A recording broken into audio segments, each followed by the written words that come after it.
നമസ്കാരം എല്ലാ പ്രേക്ഷകർക്കും വോട്ടും കട്ടനിലേക്ക് സ്വാഗതം. ഇന്ന് ഒരു സവിശേഷമായിട്ടുള്ള ചർച്ചാ ദിവസമാണ്. കാരണം നമ്മൾ ഈ ഒരു ചർച്ചയിലേക്ക് കടക്കുമ്പോൾ വലിയ വാർത്തകൾ പുറത്ത് നടക്കുകയാണ്. അത് ഏറ്റവും പ്രധാനമെന്ന് പറയുന്നത് കായംകുളം മണ്ഡലത്തെ കേന്ദ്രീകരിച്ചുകൊണ്ടാണ് അത്തരം ചർച്ചകളൊക്കെ നടത്തുന്നത്.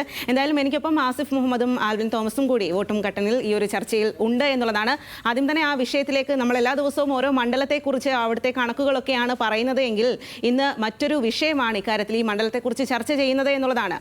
പ്രതിഭയ്ക്ക് ലീഗ് നേതാവ് UDF മണ്ഡലം കൺവീനറായ ഇർഷാദ് നടത്തിയ ദേഹനിന്ദാ പരാമർശം അത് അങ്ങേയറ്റം ഖേദകരമായിട്ടുള്ള ഒരു പരാമർശമാണ് എന്ന തരത്തിലുള്ള ചർച്ചകൾ തന്നെയാണ് പുറത്ത് നടക്കുന്നത്. പ്രത്യേകിച്ചും വനിതാ സ്ഥാനാർത്ഥികളൊക്കെ ഇത്തരത്തിൽ ഈ തെരഞ്ഞെടുപ്പ് രംഗത്തേക്ക് വരുമ്പോൾ ഇത്തരം അങ്ങേയറ്റം മോശമായിട്ടുള്ള ആ പരാമർശം നമുക്കൊന്ന് ആവർത്തിക്കാൻ പോലും സാധിക്കാത്ത തരത്തിലുള്ള ഒരു പരാമർശമാണ് നടത്തിയിരിക്കുന്നത് എന്നുള്ളതാണ്. അപ്പോൾ അത്തരം ഒരു പരാമർശം നടത്തിയിരിക്കുകയാണ്. അത് ശരിക്കും പറഞ്ഞാൽ ഇപ്പോൾ കായംകുളം മണ്ഡലത്തെ വെച്ച് നോക്കുകയാണെങ്കിൽ ഇത്തവണ വലിയ വാശിയേറിയ ഒരു പോരാട്ടം നടക്കാൻ സാധ്യതയുള്ള ഒരു മണ്ഡലം കൂടിയാണ്. പ്രത്യേകിച്ചും എം ലിജു ആണ് അവിടെ UDFന്റെ സ്ഥാനാർത്ഥിയായിട്ട് വരുന്നത്. കഴിഞ്ഞ 2 തവണ ജയിച്ചു കയറിയ പ്രതിഭ, സിറ്റിംഗ് MLA ആയ പ്രതിഭ തന്നെയാണ് അവിടെ LDFന്റെ സ്ഥാനാർത്ഥിയായിട്ട് വരുന്നത്. NDA BDJ സ്ഥാനാർത്ഥിയെയാണ്, തമ്പി മേട്ടുതറയാണ് സ്ഥാനാർത്ഥിയായിട്ട് നിർത്തിയിരിക്കുന്നത്. LDFും UDFും തമ്മിൽ തന്നെയാണ് പോരാട്ടം ഉള്ളത്. എം ലിജുവിന് വലിയ ജനകീയതയൊക്കെ ഉണ്ട്. അത്തരത്തിൽ ആണ് എം ലിജുവിനെ അവിടത്തേക്ക് സ്ഥാനാർത്ഥിയായിട്ട് വരുന്നത്. ഇതിന് മുൻപുള്ള 2 തെരഞ്ഞെടുപ്പ് എടുത്ത് നോക്കുകയാണെങ്കിൽ 2016-ൽ 11,000-ലധികം വോട്ടുകളുടെ ഭൂരിപക്ഷത്തിനാണ് പ്രതിഭ അവിടെ ജയിച്ചു കയറിയത്. എന്നാൽ 2021 എത്തിയപ്പോഴേക്കും ആ വോട്ടുകൾ ഏകദേശം പകുതിയായി കുറഞ്ഞു. 6,000-ലധികം വോട്ടുകൾക്കാണ് അരിതാ ബാബുവിനോട് പ്രതിഭ ജയിക്കുന്നത്. അതുകൊണ്ട് തന്നെ വലിയ പ്രതീക്ഷ UDFന് ഈ ഒരു മണ്ഡലത്തിൽ ഇക്കാര്യത്തിലുണ്ട്. എം ലിജുവിനെ അവിടേക്ക് സ്ഥാനാർത്ഥിയായി എത്തിക്കുന്നതടക്കമുള്ള കാര്യങ്ങളിൽ അത്തരം പ്രതീക്ഷകൾ ഉണ്ടായിരുന്നു. എന്നാൽ ഇന്നത്തെ ഈ ഒരു സംഭവം വലിയ തരത്തിൽ LDFന് ഒരു ആയുധമാക്കാൻ സാധിക്കുന്നുണ്ട് എന്ന് മാത്രമല്ല അത് അങ്ങേയറ്റം മോശകരമായിട്ടുള്ള ഒരു പരാമർശം കൂടിയാണ്. അപ്പോൾ മണ്ഡലത്തിൻ്റെ കണക്കുകൾ അടക്കം പരിശോധിച്ചാൽ മുൻ വർഷങ്ങളിലെയൊക്കെ കണക്കുകൾ, അതുപോലെ ലോക്സഭാ തെരഞ്ഞെടുപ്പ്, തദ്ദേശ തെരഞ്ഞെടുപ്പ് അടക്കമുള്ള കണക്കുകൾ പരിശോധിച്ചാൽ ഇടത് വശത്തേക്ക് ചാഞ്ഞു നിൽക്കുന്ന ഒരു മണ്ഡലമാണ് കായംകുളം എന്ന് തോന്നുമെങ്കിൽ പോലും ഇരു മുന്നണികളെയും പലതരത്തിൽ പിന്തുണച്ചിട്ടുള്ള ഒരു മണ്ഡലം കൂടിയാണ്. എന്തായാലും ആസിഫും ആൽവിനും കൂടി നമുക്കൊപ്പം ചേരുകയാണ്. ആൽവിൻ, നമുക്ക് ആദ്യം ഈ UDFന്റെ കാര്യം പറയാമെന്ന് തോന്നുന്നു. അതായത് എം ലിജുവിനെ ഈ മണ്ഡലത്തിലേക്ക് കൊണ്ടുവരുന്നു. കഴിഞ്ഞ ദിവസം നമ്മൾ കണ്ടതാണ് എം ലിജു പറയുന്നത് താൻ ഒരുപാട് സ്ഥലങ്ങളിൽ മത്സരിച്ച് പരാജയപ്പെട്ട ഒരാളാണ്. പക്ഷേ അതിൽ ഒരു ഖേദമില്ല. ഇത്തരത്തിൽ ഒരു തോൽക്കും അല്ലെങ്കിൽ വിജയസാധ്യത അധികമില്ലാത്ത മണ്ഡലത്തിൽ നിൽക്കാൻ പോലും യാതൊരു ഖേദവുമില്ലാതെ അവിടേക്ക് വരികയാണ് എം ലിജു. ആദ്യം തൃപ്പുണിത്തുറയിലൊക്കെയാണ് എം ലിജുവിൻ്റെ പേര് നമ്മൾ കേട്ടത്. പിന്നീട് കായംകുളത്തേക്ക് വരുന്നൊരു മികച്ച പോരാട്ടം കാഴ്ചവെക്കാനാണ് എം ലിജു അവിടേക്ക് എത്തുന്നത്. അവിടെയാണ് നിർഭാഗ്യവശാൽ ഇത്തരം സംഭവങ്ങളൊക്കെ ഉണ്ടാകുന്നത് എന്നുള്ളതാണ്. ഇത് എം ലിജുവിൻ്റെ പോരാട്ടത്തിൻ്റെ ശോഭ എത്രമാത്രം ും അതുപോലെ തന്നെ ഈ ഒരു പരാമർശത്തെ എം ലിജു ശക്തമായി തന്നെ അപലപിക്കുകയും ചെയ്തിട്ടുണ്ട്. അപ്പോൾ ഇത് എങ്ങനെയാണ് UDF ക്യാമ്പിനെ ദോഷകരമായി ബാധിക്കുന്നത്? സ്വാതി, ഇപ്പോൾ പറഞ്ഞതുപോലെ തന്നെ നിർഭാഗ്യവാനായ ഒരു യുവ കോൺഗ്രസ് നേതാവാണ് എം ലിജു. അദ്ദേഹം മത്സരിച്ച് നമുക്കറിയാം, അദ്ദേഹത്തെ പോലൊരു വ്യക്തിപ്രഭവമുള്ളൊരു ഒരു നേതാവ്, ഒരു യുവ നേതാവ് എത്ര കണ്ട് ജനസ്വാധീനമുണ്ട് എന്നുള്ളത് ആ മണ്ഡലങ്ങളിലൊക്കെ ചെന്ന് മനസ്സിലാക്കിയാൽ മനസ്സിലാവുന്നതാണ്. ഇതിനു മുമ്പും ഒരു തവണ കായംകുളത്ത് മത്സരിച്ചിരുന്നു. അപ്പോഴും ജനം ഉറപ്പായും ജയിപ്പിക്കുമെന്ന് കരുതിയ എം ലിജു ആണ് കഴിഞ്ഞ 3 തവണയും അദ്ദേഹത്തിൻ്റെതല്ലാത്ത കാരണങ്ങൾ കൊണ്ട് പരാജയപ്പെട്ടു പോയത്. അദ്ദേഹം ഒരു ഉഗ്രൻ സ്ഥാനാർത്ഥിയാണ് UDFനെ സംബന്ധിച്ചിടത്തോളം, കോൺഗ്രസിനെ സംബന്ധിച്ചിടത്തോളം.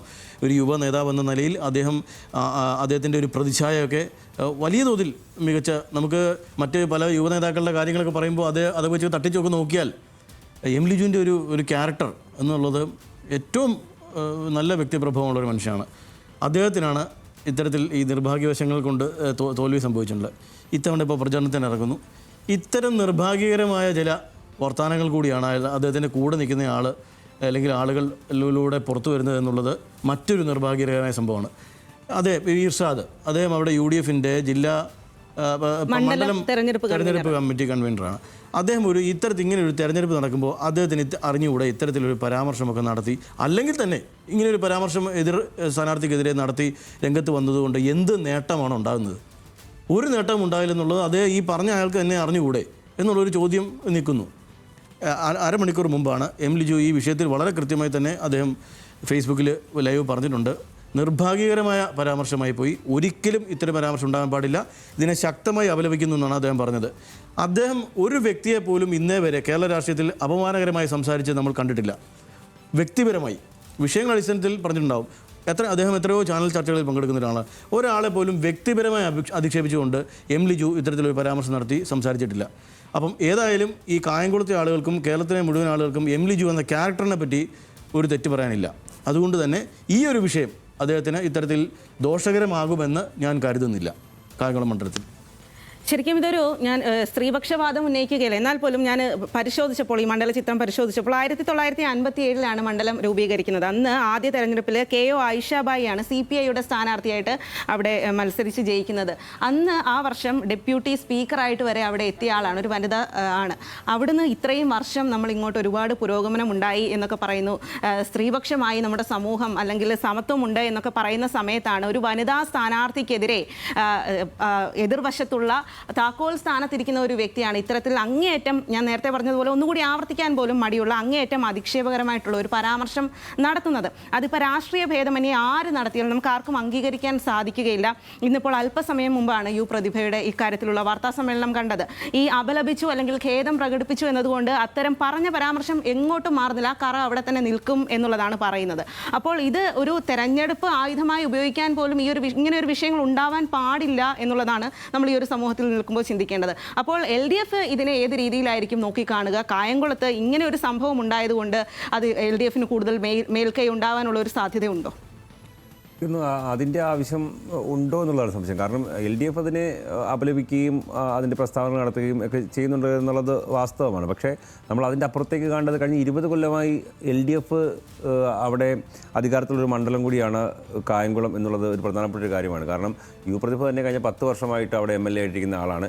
വീണ്ടും മത്സരരംഗത്തേക്ക് ഇറക്കുമ്പോൾ അത് LDF അതുപോലെ വിജയസാധ്യതയുള്ള മണ്ഡലമായി തന്നെ കരുതിയിട്ടാണ് അവിടെ മത്സരരംഗത്തേക്ക് എത്തുന്നത്. അപ്പോൾ സ്വാഭാവികമായിട്ടും അവിടെ ലിജു വരുമ്പോൾ ആ മത്സരത്തിനൊരു ശക്തി കൂടാനുള്ള എല്ലാ സാധ്യതയും ഉണ്ടായിരുന്നു. അത് അങ്ങനെ തന്നെയാണ് ആ മത്സരം മുൻപോട്ട് പൊയ്ക്കൊണ്ടിരുന്നത്. ആ സമയത്താണ് സ്വാഭാവികമായും ചില UDF നേതാക്കൾക്ക് ചില വാക്കുകൾ പറയുന്നത്, എന്നാൽ പിന്നെ ഞാനും അങ്ങ് മാധ്യമങ്ങളിൽ നിറഞ്ഞു നിൽക്കട്ടെ എന്നൊക്കെ കരുതി അങ്ങ് പറയുന്ന കുറേ ആളുകളുണ്ട്. ഒരുപക്ഷെ ഇയാളും അങ്ങനെ തന്നെ പറഞ്ഞ ആകാനുള്ള സാധ്യതയായിരിക്കും ഞാൻ കരുതുന്നത്. ഇനിയിപ്പം മാധ്യമങ്ങളിൽ വരുമല്ലോ, എൻ്റെ ബൈറ്റ് എടുക്കാൻ വരുമല്ലോ, അങ്ങനെയൊക്കെ കരുതി മനഃപൂർവ്വം ഇങ്ങനെയുള്ള വാക്കുകൾ പറയുന്ന പല നേതാക്കളുമുണ്ട്. ഒരുപക്ഷെ എനിക്ക് ഇയാളെ ഇതിനു മുമ്പേ കേട്ടിട്ട് പോലുമില്ല കേട്ടോ, മണ്ഡലം കൺവീനറോ മറ്റോ ആണെന്ന് പറയുന്നു. അപ്പോൾ ഇങ്ങനൊരു പേര് വന്നല്ലോ, അപ്പോൾ ഇനിയിപ്പോൾ തിരുത്തി പറഞ്ഞാലും ഈ രാഷ്ട്രീയത്തിൽ ഇങ്ങനെയൊക്കെയല്ലേ നേതാക്കൾ ആകുക എന്ന് വിചാരിക്കുന്ന കുറേ നേതാക്കളുണ്ട്. അക്കൂട്ടത്തിൽ ഒരാളായിട്ടാണ് ഇത് കാണുന്നത്. മാത്രമല്ല പറഞ്ഞത് മുഴുവൻ അപക്വമായ കാര്യങ്ങളാണ്. അത് ഒരു സ്ത്രീയുടെ ശരീരത്തെ അപമാനിച്ച് സംസാരിക്കുന്നു, അവരുടെ രാഷ്ട്രീയ വഴികളെ മുഴുവൻ ഇല്ലാതാക്കിക്കൊണ്ട് സംസാരിക്കുന്നു. പ്രതിഭയൊന്നും കെട്ടിയിറക്കിയ ആളൊന്നുമില്ല. പ്രതിഭ വാർഡിൽ തുടങ്ങി പഞ്ചായത്ത് പ്രസിഡൻ്റായി, ജില്ലാ പഞ്ചായത്തിലേക്ക് മത്സരിച്ച, ഡിവിഷനിൽ വിജയിച്ച, അവിടുന്ന് ജില്ലാ പഞ്ചായത്ത് പ്രസിഡൻ്റായി, MLA ആയി, അങ്ങനെ സംഘടനാ പ്രവർത്തനം നടത്തി. അതായത് വിദ്യാർത്ഥി കാലഘട്ടം മുതൽ സംഘടനാ പ്രവർത്തനം വളർത്തി വരികയും അങ്ങനെ ഏറ്റവും ബേസായിട്ടുള്ള വാർഡിലടക്കം പഞ്ചായത്തിലടക്കം മത്സരിച്ച് വിജയിച്ച് വന്ന നേതാവായ ആളാണ്. അങ്ങനെ ഒരാളുടെ രാഷ്ട്രീയത്തെയാണ് ചോദ്യം ചെയ്യുന്നത്. കാരണം അവരുടെ രാഷ്ട്രീയ പാരമ്പര്യമൊന്നും ഇല്ലാതെ അവർ വന്ന് മറ്റു ചില കാര്യങ്ങൾ കൊണ്ടാണ് ഇവർ മത്സരിക്കുന്നത്, വിജയിക്കുന്നത് എന്നുള്ളതൊക്കെ. അതൊക്കെ UDFൻ്റെ ക്യാമ്പിൽ UDF അതിനെ എതിർത്തു എന്നുള്ളത് പറഞ്ഞ ആളുടെ അപലപനത്തിലൊന്നും നമ്മളത് അതിൻ്റെ അത് പ്രതിഭയുടെ നിലപാട് തന്നെയാണ് അതിൻ്റെ അത് കൃത്യം. കാരണം അത്രയും വലിയ തോന്നിവാസം പറഞ്ഞിട്ട് വന്ന് ഞാനതിൽ എന്താണ് ഞാൻ പറഞ്ഞത് ശരിയായില്ല എന്ന് പറയുന്നതൊന്നും അംഗീകരിച്ചുകൊണ്ട് യാതൊരു കാര്യമില്ല. കാരണം അതൊരു അബദ്ധത്തിൽ നിന്നൊരു വാക്കല്ല. അയാൾ പ്ലാൻ കൂട്ടി അയാളെന്തോ എവിടെ നിന്നൊക്കെയോ പഠിച്ചുകൊണ്ട് വന്നിട്ട് ഒരു പ്രസംഗത്തിന് വേണ്ടി പഠിച്ചുകൊണ്ട് വന്നിട്ട് പറഞ്ഞ വൃത്തികേടാണത്.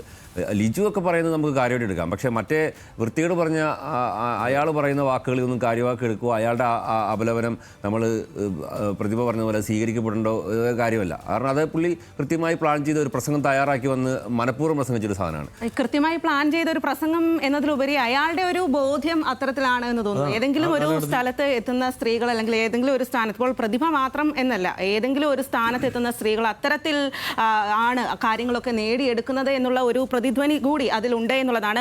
ഈ ഇപ്പോൾ കഴിഞ്ഞ ദിവസം M ലിജു ആണെങ്കിലും ഇത്തരത്തിൽ അതിവൈകാരികമായിട്ടുള്ള ഒരു പ്രകടനം നടത്തിയിരുന്നു. നമ്മൾ നേരത്തെ സൂചിപ്പിച്ചതുപോലെ, അതായത് തന്നെ പലപ്പോഴും താൻ ജയിക്കാത്ത ഒരു സ്ഥാനാർത്ഥിയാണ്, അത്തരത്തിലുള്ള ഒരു പേരുണ്ട്, പക്ഷേ അങ്ങനത്തെ ഒരു പ്രശ്നമില്ല, താൻ എവിടെ പറഞ്ഞാലും താൻ നിൽക്കും എന്നുള്ളത്.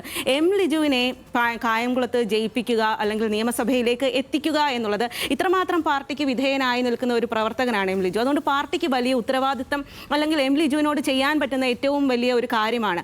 അങ്ങനെ ഒരു സ്ഥലത്താണ് ഇത്തരത്തിലുള്ള നേതാക്കൾ പോയിട്ട് ഇങ്ങനത്തെ പ്രസ്താവന നടത്തുകയും ആ ഒരു ശോഭ, പോരാട്ടത്തിന്റെ ശോഭ പോലും കെടുത്തുന്ന രീതിയിലുള്ള കാര്യങ്ങളൊക്കെ നടത്തുന്നത്. ഇത്തരം ആളുകളെ നിലക്കി നിർത്താൻ പാർട്ടിക്ക് ഇനിയെങ്കിലും കഴിയണ്ടേ, സാധിക്കണ്ടേ? തീർച്ചയായും UDF ആ നേതൃത്വമൊക്കെ ആ വിഷയത്തിൽ വളരെ കൃത്യമായി തന്നെ ഇടപെടുമെന്ന് തന്നെയാണ് ഞാൻ പറഞ്ഞില്ല. അല്പം മുമ്പ് തന്നെ അദ്ദേഹം ലിജു തന്നെ രംഗത്ത് വന്നു, അത് കൃത്യമായി പറഞ്ഞു. മുതിർന്ന നേതാക്കൾ അദ്ദേഹത്തെ താക്കീത് ചെയ്യുമെന്നുള്ള കാര്യത്തിൽ ഒരു തർക്കവുമില്ല, അതിലൊരു തർക്കവുമില്ല. ഇതിൽ മത്സരത്തിലേക്ക് വരികയാണെങ്കിൽ ഇപ്പോൾ ഞാൻ പറഞ്ഞ ലിജുവിനെ സംബന്ധിച്ച് അദ്ദേഹത്തിന് ഒരു ഇത്തവണ നിയമസഭയിലെത്താൻ വേണ്ട ഒരു സേഫ് മണ്ഡലം കൊടുക്കണമെന്നുള്ളത് കോൺഗ്രസിൻ്റെ എല്ലാ വിധത്തിലുള്ള നേതാക്കൾക്കും വളരെ താല്പര്യമുണ്ടായിരുന്ന ഒരു ആളാണ്. അപ്പോൾ അതിന് ഒടുവിൽ അദ്ദേഹം നമ്മളിപ്പോൾ പറഞ്ഞതുപോലെ ജി സുധാകരൻ്റെ വരവോടുകൂടി മണ്ഡലത്തിലെ സാധ്യതകൾ മങ്ങുന്നു. തൃപ്പൂണിത്തുറയിൽ അദ്ദേഹത്തെ പരിഗണിക്കുന്നു. തൃപ്പൂണിത്തുറയിൽ അദ്ദേഹം ഒരുപക്ഷെ വന്ന് ചെന്നാൽ ജയിക്കുമെന്നുള്ളത് ഏതാണ്ട് ഉറപ്പിച്ച് തന്നെ പാർട്ടി പ്രതീക്ഷിച്ചതാണ്. പക്ഷേ അവിടെയും പിന്നീട് സമവാക്യങ്ങൾ മാറി അദ്ദേഹത്തിന് വീണ്ടും കായംകുളത്തേക്ക് പോകേണ്ട സാഹചര്യമാണുള്ളത്. അദ്ദേഹത്തിന് കായംകുളം ഒട്ടും അന്യമല്ല എന്നുള്ളത് നമുക്ക് അറിയാം. അദ്ദേഹം KSU കാലം മുതൽ ആലപ്പുഴ ജില്ലയുടെ മുക്കുമൂലയിലും പോയി പ്രവർത്തിച്ചിരിക്കുന്ന ആളാണ്. അദ്ദേഹം ഈ കായംകുളം മണ്ഡലത്തിൽ മുമ്പ് മത്സരിച്ച ആളാണ്. അവിടെ ആളുകളുമായി നല്ല ബന്ധമുള്ള ആളാണ്. DCC പ്രസിഡൻ്റായി ഏറെക്കാലം ഉണ്ടായിരുന്ന ആളാണ്. അദ്ദേഹം നല്ല രീതിയിൽ DCC പ്രസിഡൻ്റായി അവിടെ പ്രവർത്തിച്ച ആളാണ്. അതുകൊണ്ട് തന്നെ കായംകുളം മണ്ഡലത്തെ സംബന്ധിച്ച് അദ്ദേഹത്തിന് വലിയ കുഴപ്പമൊന്നും ഉണ്ടാകുന്ന ഇത്തവണ സാധ്യതയൊന്നും കാണുന്നില്ല. ഈ ഒരു ഈഴവ കാൻഡിഡേറ്റ് എന്ന നിലയിൽ ഈഴവ കമ്മ്യൂണിറ്റി ഏറ്റവും കൂടുതലുള്ള ഒരു മേഖല എന്നുള്ളതാണല്ലോ കായംകുളം മണ്ഡലം പറയുക. അതോടൊപ്പം തന്നെ മുസ്ലിം കമ്മ്യൂണിറ്റിയും വലിയ തോതിലുള്ളൊരു സ്ഥലമാണ്. അപ്പോൾ ഈ ഈഴവ കാൻഡിഡേറ്റ് എന്ന നിലയിൽ ആണ് ഇപ്പോൾ ഇത്തവണ പരിഗണിക്കപ്പെടുന്ന അവസാനം കായംകുളത്തേക്ക് ലിജുവിനെ മത്സരിപ്പിക്കാൻ ഇറങ്ങുകയും ചെയ്യുന്നത്. NDAയുടെ സ്ഥാനാർത്ഥി BDJSന്റെ സ്ഥാനാർത്ഥിയാണ്. BDJSന്റെ സ്ഥാനാർത്ഥിയുണ്ട്. BDJSന്റെ സ്ഥാനാർത്ഥി അവിടെ വരുന്നു. ഇതിൽ ഏറ്റവും ശ്രദ്ധേയമായ ഒരു കാര്യമുണ്ട്. കഴിഞ്ഞ ലോക്സഭാ തെരഞ്ഞെടുപ്പിൽ ശോഭാ സുരേന്ദ്രൻ മത്സരിച്ചപ്പോൾ കായംകുളം മണ്ഡലത്തിൽ ശോഭാ സുരേന്ദ്രൻ ഏതാണ്ട് 48,000-ലധികം വോട്ടുകളാണ് വരുന്നത്. അതായത് KC വേണുഗോപാലിന് തൊട്ട് താഴെ രണ്ടാം സ്ഥാനത്താണ് ശോഭാ സുരേന്ദ്രൻ BJP അവിടെ നേട്ടമുണ്ടാക്കിയത്. അപ്പോൾ ശോഭാ സുരേന്ദ്രൻ അങ്ങനെ വന്ന് ആ തവണ മത്സരിച്ചുവെങ്കിൽ ഇത്തവണ നിയമസഭയിലെ കായംകുളം മണ്ഡലത്തിൽ മാത്രമാണ് ഞാൻ പറയുന്നത്, കായംകുളം മണ്ഡലത്തിലെ BDA സ്ഥാനാർത്ഥിക്ക് ഉള്ള വോട്ടുകൾ അതെങ്ങനെ പോകുമെന്നുള്ളതായിരിക്കും ഇതിനകത്ത് ഏറ്റവും വലിയ. ഇത് കഴിഞ്ഞ തവണ CPM-ൽ നിന്ന് ചോർന്ന വോട്ടുകളാണ്, ഈഴ വോട്ടുകളാണ്, CPM-ൽ നിന്ന് ചോർന്നു പോയ വോട്ടുകളാണ് BJPക്ക് അവിടെ പോയിട്ടുള്ളത്. വളരെ വ്യക്തമാണ്. ശോഭാ സുരേന്ദ്രൻ മത്സരിക്കുന്നതും BDJS മത്സരിക്കുന്നതും തമ്മിലൊന്നും താരതമ്യപ്പെടുത്തേണ്ട യാതൊരു കാര്യമില്ല. കാരണം ശോഭാ സുരേന്ദ്രൻ കേരളത്തിൽ എവിടെ മത്സരിച്ചാലും വോട്ട് ഉയർത്തുന്ന ആളാണ്. അതാണ് ഞാൻ പറഞ്ഞത്. അതൊരു കാരണവശാലും BDS കിട്ടാൻ പോകുന്നില്ല. അങ്ങനെ വന്നാൽ BDS രണ്ടാം സ്ഥാനത്ത് വരത്തില്ല. അതാണ് ഞാൻ പറഞ്ഞു വന്നത്. ശോഭാ സുരേന്ദ്രന് പോയ വോട്ടുകൾ അത് CPM വോട്ടുകൾ തന്നെയാണ്. ഈഴവ വിഭാഗത്തിൽ നിന്നുള്ള വോട്ടുകളാണ് ശോഭാ സുരേന്ദ്രൻ കഴിഞ്ഞ തവണ നേടിയെടുത്തത്.